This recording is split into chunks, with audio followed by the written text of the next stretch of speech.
GP News, votre condensé d'infos équestres tout en images, complet. Ce week-end se tenaient les championnats du monde des chevaux de 6 et 7 ans au Lion d'Angers dans le Maine-et-Loire.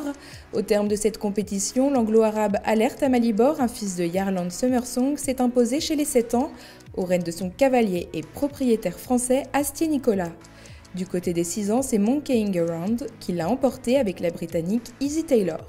Complet toujours ce week-end, les militaires français se sont adjugés le titre de champion du monde au Grand Parquet de Fontainebleau, devant le Brésil et Bahreïn, dans une épreuve rassemblant 9 nations.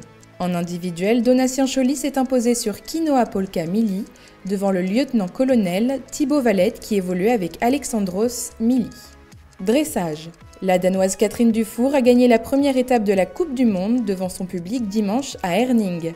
Déjà victorieuse du Grand Prix la veille, elle a réitéré dans la reprise libre en musique aux rênes de Cassidy, son nombre de 14 ans. Elle a obtenu la moyenne de 85 945%. Quant à l'Allemande Isabelle Werth, elle s'est classée deuxième avec une note de 83 755% sur son fidèle Don Johnson FRH.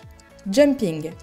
Dimanche, la deuxième étape de la Ligue d'Europe de la Coupe du Monde a sacré Jure Vrieling. À Helsinki, le Néerlandais a triomphé au terme d'un barrage à 9 sur VDL Glasgow van Merelneest.